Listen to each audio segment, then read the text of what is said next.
Shalom, Chavarim. Hey, you beat me to the punch. I was going to say that. Well, hey, welcome to the Jewish Road Podcast. We are here to help Christians make sense of their roots so that they can help Jews make sense of Jesus. There you go. We got this down. It's taken us a whole season, but we know what we're doing. My name is Matt, and I'm here with my dad, Ron. I already said shalom, shalom. All right. We're back again. That's right. And we are here to talk about Christmas. Chutzmeh. I'm not even sure what that is. We're all done with Hanukkah, which is what I said on one of our last podcasts, is the Jewish Christmas. But now we're on the Christmas. And we have to talk about this relationship between the Jewish people and Christmas itself. Do the Jews celebrate Christmas? Do we have trees? Do we put up the lights?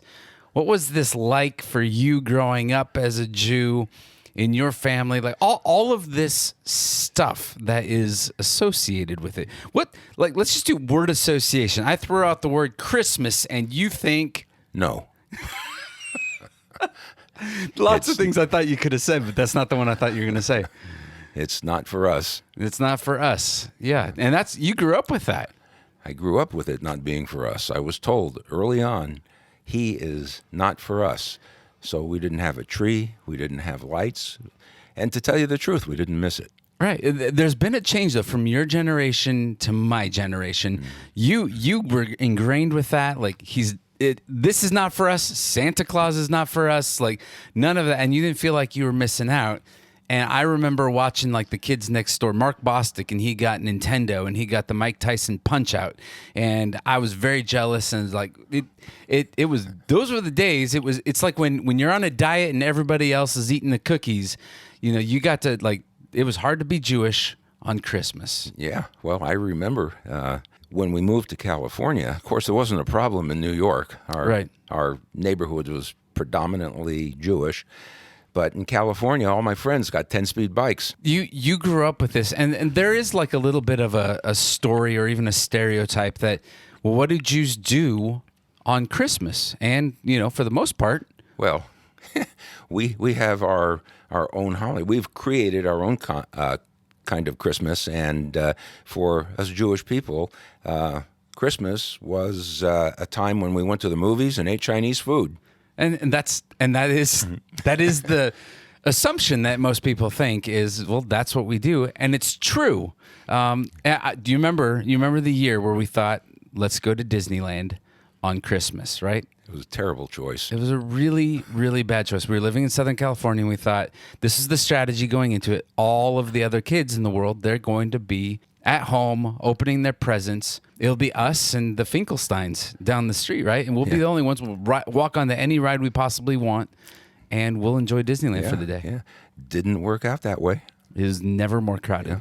Yeah. Never more crowded than that day. Yeah, we should have just stuck with the movies and Chinese food. Yeah, I think we did the next year. Yeah. So, but this is actually a thing. And how come movies? We go to the movies because they're open, but Chinese food, there's actually like a story behind the story with this. What is that? Well, if you look at it historically, this is kind of rooted, like so many Jewish stories, in the immigration of the Jews and the Chinese who came through the beginning of the last century and went through and settled for a large part on the Lower East Side of Manhattan. Neither one of them were Christians, and so didn't have this commonality of Christianity in our religion or in our culture. And so the Jewish immigrants came from Eastern Europe, and the Chinese immigrants, we were two non-Christian immigrant groups who were living side by side in neighborhoods in Manhattan that were not too far apart from each other. And while it's true that Chinese restaurants were probably open during these times, we went in there and we ate because it was just a place to go because we were not yet assimilated really into the American culture. That became our tradition. We Jews have a lot of traditions, and so it's followed through even today, although probably a lot of our Jewish people don't really know where the roots of that tradition came from. But that was it. It was two groups of people, non-Christian peoples, the Jews and the Chinese, and we love Chinese food anyway. Right. I mean, there's nothing bad with a little kung pao chicken or Mongolian beef. Yeah. When you get to the Christmas day. So, but do you remember you used to tell a joke? I don't even know if it's appropriate, but you had a joke that talked about there was a very famous Abraham Goldberg's Chinese restaurant. Yeah. Yeah. Do you remember that one? Yeah, the Lower East Side of Manhattan. Okay. We didn't have a joke planned anyway, so throw this one out. There was a time after the turn of the century when everybody was immigrating to the United States through Ellis Island, and at this point they were going through their check-in. They had to give an officer there at the desk their name and background and so on and so forth. And so there was a line of people, and as they came up to the officer to give their name, this gentleman gave his name. It was Abraham Goldberg. And then the one right behind him came up, the Chinese fellow, and the officer asked him, "What is your name?" And he said, "Sem Ting." Oh, boy. You mean Sam Ting. Sem, but he said Sem Ting, and he thought it was same thing.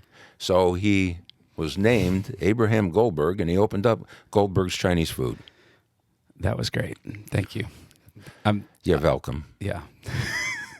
If your name is Sam Ting, we apologize. We do love the Chinese people. All right. Well, let's get into this a little bit. And I want to talk about Christmas in a couple of different ways. Let's talk about Christmas culturally from how we do Christmas here in America. As we look at Christmas today, we have almost two camps. One is this cultural Christmas where we have Santa Claus and the reindeer. We have the Christmas trees and Frosty the Snowman. And that is kind of our American cultural Christmas. And then on the other side of the spectrum, we have the Christian Christmas. And you have signs that go out, right? Christmas is all about Jesus. Jesus is the reason for the season. And there still are Christmas trees, but we're singing "O Holy Night," and it's all about Mary and Joseph and the baby in the manger, and eventually the shepherds and the wise men and all of that. You look at these two pictures of what Christmas is, and the Jews look at all of this, and what do they say? Not for me. Not for me. It's not part of our culture. It's not a part of our religion. And interestingly, within the American Christian community, as you said, you have the two camps.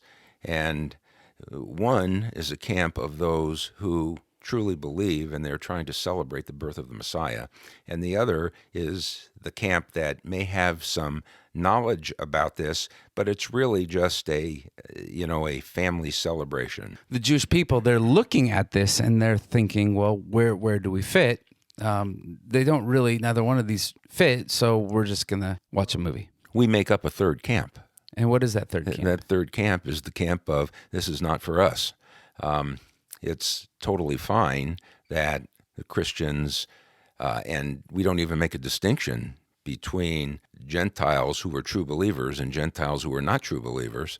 They were all Christians as far as we were concerned. In fact, almost everybody who wasn't a Jew was a Christian. Now, the Jewish people, they're looking at, essentially Christmas is the celebration of the coming of Jesus, the Messiah. And while Christians can sometimes even miss the importance of this holiday, we can get wrapped up in all of the trappings. When the Jewish people look at the Christian celebration of Christmas, they are missing, the Jewishness has been stripped out of it. And so it looks like something that's not familiar to them whatsoever. Yeah, there have been, I think, a lot of traditions incorporated into the celebration of Christmas by Gentile Christians that are unfamiliar to us as Jews. I mean, we understand what they're doing on a cultural level, but don't agree so much on a religious level. But they have their traditions, and that's fine. They can have their traditions. We have our traditions also, and we know what it's like to have tradition. Well, and the whole basis that the Messiah has already come is something that is not even part of Judaism, because Jewish people today are still waiting for the Messiah to come. Yeah, we're waiting. Well, not all of us, but Right. some of us are waiting for the Messiah to come. I shouldn't say us, because you and I already believe that he came, but our Orthodox Jewish brethren are waiting for the Messiah to come. Right. So they would look at Jesus and they would say, essentially, Jesus was a man, a real life human being, a rabbi, even a great teacher, but they would not go so far as to say that he was Emmanuel, that he was God with us. Right. And interestingly, the Jewish scriptures, the Hebrew scriptures, clearly teach us who the Jewish Messiah would be. And we look at that and we think to ourselves, it would have been nice if God just gave us one verse that said everything and would tell us this is the Messiah, and that would end all of our troubles. But he doesn't do that. He weaves this whole plan of redemption so that we can identify who the Messiah would be when he would come through the entirety of Scripture. And it's like a big puzzle. And we might say to ourselves, why do you have to make a puzzle out of it? Make it clear already. Right. But he did make it clear. There are those who are really seeking after God, and for those people, he will open their eyes.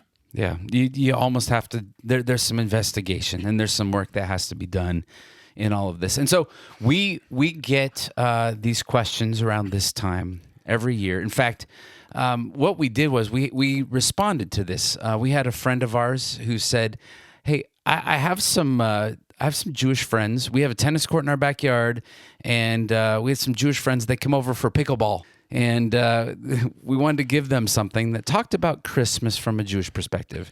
And we could piecemeal, well, there's a chapter here or a little segment here, but really wasn't anything that kind of brought it all together. And so we endeavored to put together a little miniature book, a little ebook, and we wanted to answer these 5 questions. We called this 5 questions that every Jew should be asking about Christmas. And what we wanted to do over the next couple of podcasts is very briefly, very quickly walk through some of these questions. And here are the questions. Number 1, where will the Messiah be born? Number 2, when will the Messiah be born? Number 3, what is unique about the Messiah's birth? Number 4, who is this child born of a virgin? And number 5, what do I do with all this information? Well, maybe it's time for us to reconsider who Jesus is, but looking at him through Jewish eyes. Yeah, and so that's what we want to do. We want to take the next couple of podcasts, walk through this, and to be able to help give an answer. And as a bonus here, if you want to go and actually download this ebook, it's all free right now. You can go to thejewishroad.com/Christmas, and we'll have that up there. But for now, let's head in to question number 1. Where will the Messiah be born?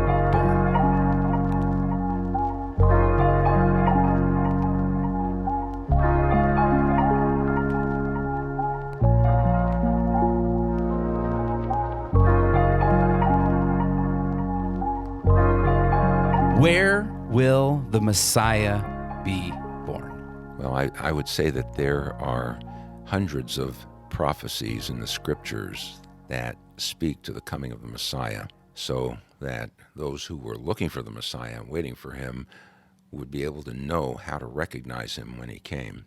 And one of the things about that is that our Jewish people believe that the Messiah is going to be a man. So that's probably a good place to start. Is he just a man, or is he more than a man? Yeah, and then not only is he a man, but so if you're on the lookout, we know that the Messiah is coming. And again, hundreds of prophecies in the Old Testament, what we call Act 1, that are saying there's somebody who's going to come. Moses pointed to him, right? There's somebody who will come, and when he comes, he will bring salvation. And you always say there is a connection between Jewish history and Salvation history. Yeah.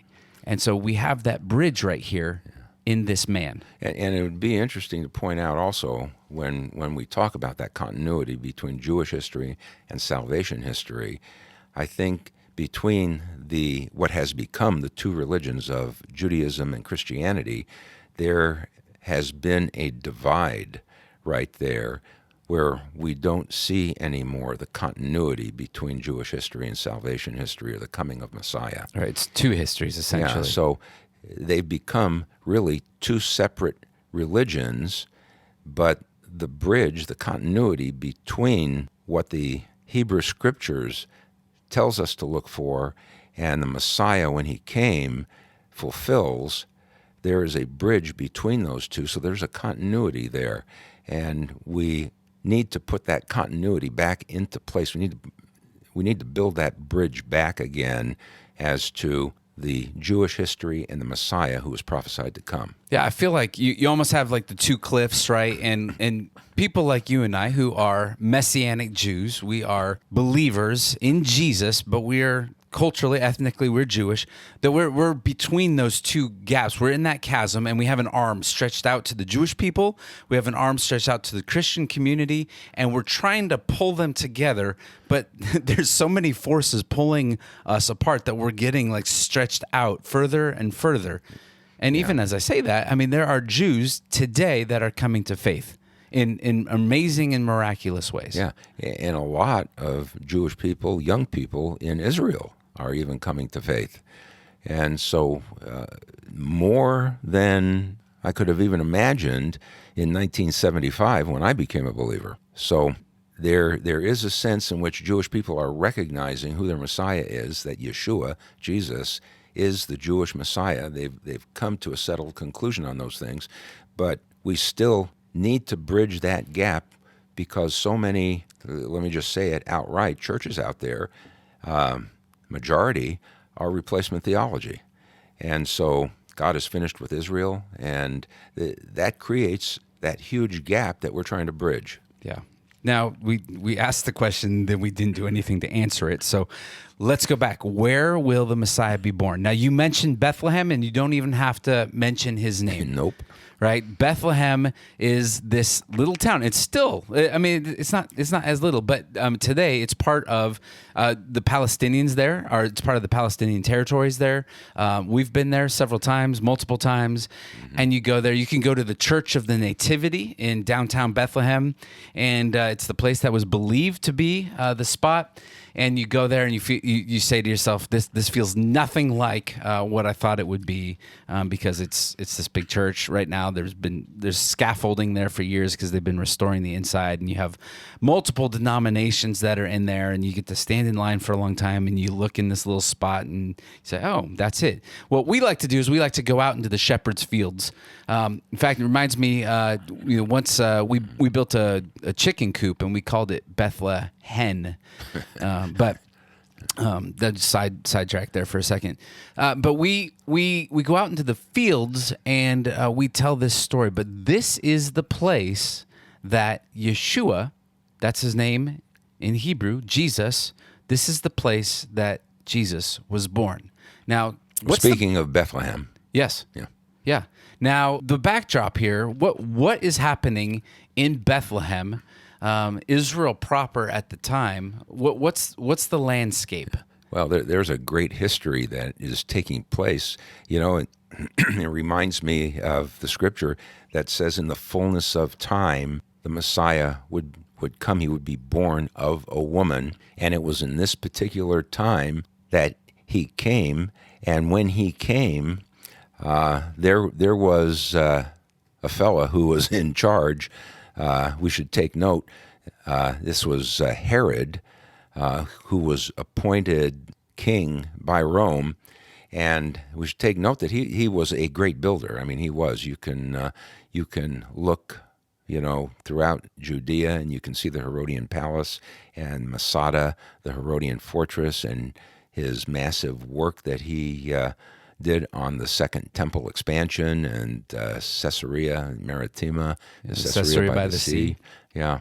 And so you go to Israel today and you can see all these things that Herod did. But Herod was also a little nuts. Not a little nuts. He was very nuts. He was tyrannical. He was a megalomaniac. He was very paranoid also. He was an Idumean, although he considers himself a Jew, but he was afraid that everybody else wanted to take over his kingdom and get rid of him. And as a result of just that, his paranoia, he ended up killing his sons. He killed his wife. In fact, it was said that it was a lot safer to be his pig than to be one of his relatives. Right, so you can imagine that he's looking around his family and he's thinking that person wants the throne, that person wants the throne, and all of a sudden there's a rumor, and this rumor goes around that there was a child who was born in this place called Beit Lechem, or Bethlehem, and there was a lot of messianic expectation that this little child was destined to be the king of Israel. If you are an insecure megalomaniac who would kill anybody in the family, what do you do when you have this child that's born right there in your backyard? Well, you better get some information. Yeah. So this is exactly what Herod did, and he called in the scribes and the people of the religious leaders who would know, and asked, where is this king to be born? He said, I would like to go and worship him also. You know, we know that Herod wasn't really telling the truth. He was lying.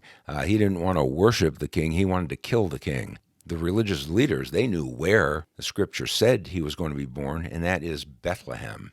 Yeah, and that's in Micah 5:2. And this is very familiar to many people, but it says, but you, O Bethlehem Ephratah, who are too little to be among the clans of Judah, from you shall come forth for me one who is to be ruler in Israel. And, you know, we should stop and take note, because there has been some criticism of the actual birthplace. There is a Bethlehem up in Galilee, but that's not the one that we're talking about here in the scripture. Israel was divided between north and south, and Micah is referring, interestingly, he puts it in there, Bethlehem Ephratah, in the south, just a few miles away from Jerusalem. And so, you know, it is so fitting that the Messiah would be born in the city of Bethlehem. You know, as you said, what makes up that word Bethlehem? It's Hebrew is Beit and Lechem. Beit means house, and Lechem is bread. And so we talk about this, and we'll hit it more when we do Passover next season. But that Jesus, who in John 6, he says, I am the bread of life. He was born in a place that was called the house of bread. Now, It's interesting. It's just Bethlehem is 7 miles from basically downtown Jerusalem. When we go there on tours, we get on the bus and we cross over the border. If you go there, go to Johnny's souvenir shop. Hey, Johnny, love you. We miss you. We're going to come back one day. Yeah. And so you got Johnny's, and then there's a really great falafel place right down the street from him as well. But what we also do is when we go to the Bethlehem region, we go to one of the places that Herod built, and it was his place. It was called Herodium, and this was the palace that Herod spent probably a good 80% of all of his time. He lived there most of the time, and you go there and you stand in the top of that palace, and you can overlook these fields. And so just picture the scene, and when we do this, we talk about it. We read this story that Herod is there, he's looking from his palace, and he looks out over Bethlehem, and he thinks, somewhere over there, a child was just born. And that child is coming for my throne. We got to do something about it.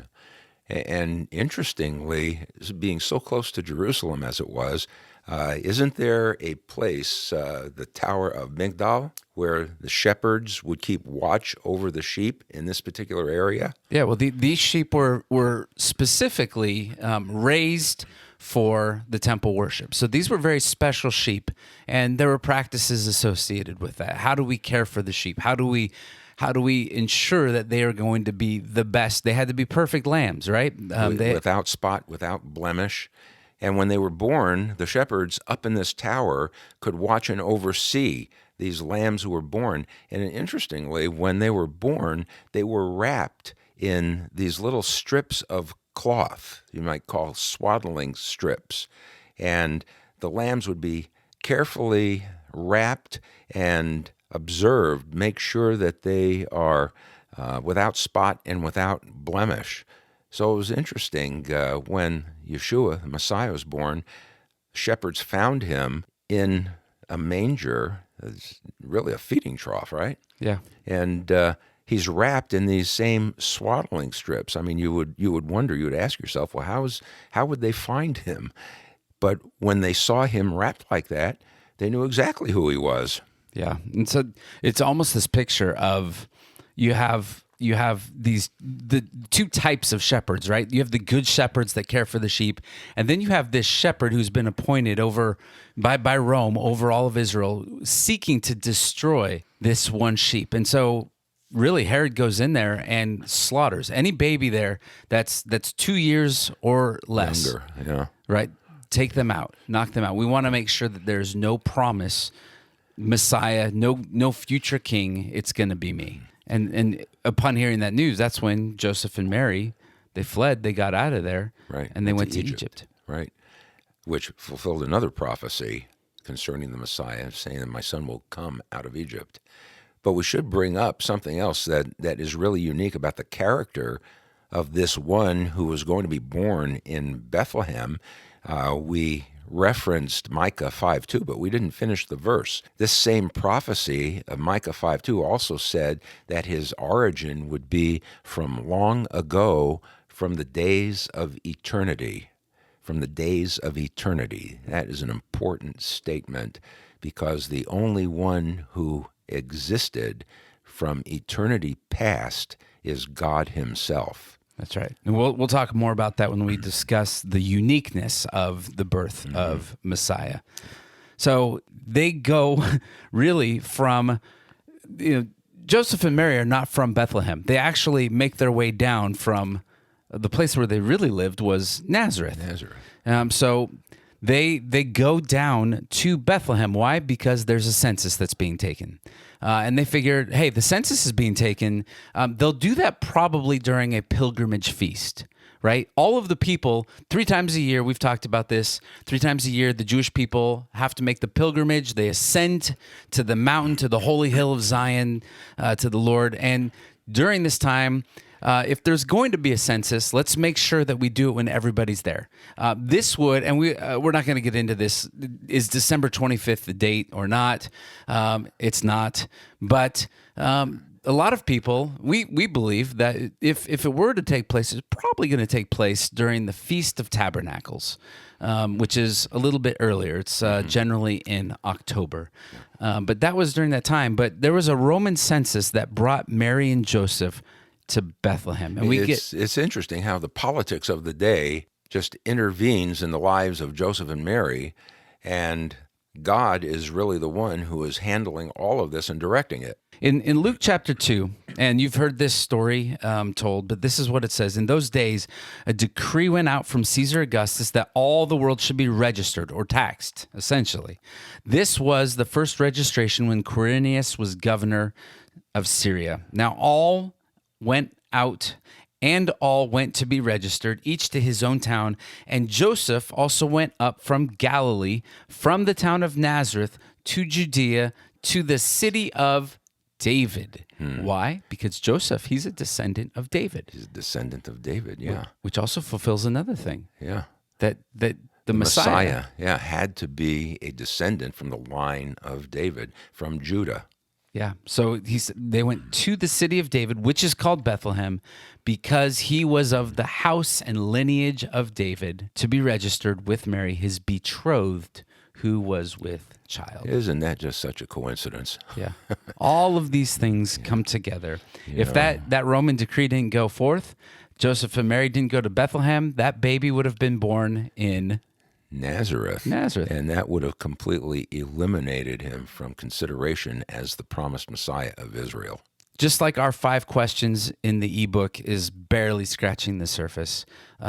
What we just talked about in the last 15 minutes barely scratched the surface on Bethlehem. But we're hoping that this is painting a picture. We want to restore the Jewishness of this story. We want to celebrate this in such a way where we're getting ourselves back to the roots of solid biblical understanding and instruction. Any other so what's for you? Any just applications? What do we do with this? Where do we take this from here? I think we should look, now that we have looked at where the Messiah is going to be born, we should answer the question, when will the Messiah be born? Yeah, that'll be the next episode. You can find out more about this and all of the other stuff. You can go to the website, thejewisroad.com. If you go thejewisroad.com/Christmas, you'll be able to find our ebook on all of this where we explain this in greater detail. You can also follow us at The Jewish Road on Instagram. On our website, you can read blogs. You can see upcoming speaking events. On the other side of the year, we'll be starting to talk about Passover and coming out to different churches and congregations to share about the Passover story. You can also donate and read lots of stuff. And if you want to send us an email, you can do that at shalom@thejewisroad.com. And if you want to call my dad, his personal cell phone number is... No, you don't want to do that. It's 714-321. And that's all we're going to say that. Hey, well, thanks for listening. It's been good. Until then, Sha'alu, Shalom, Yerushalayim. Pray for the peace of Jerusalem. They will prosper that love thee. Shalom, everybody.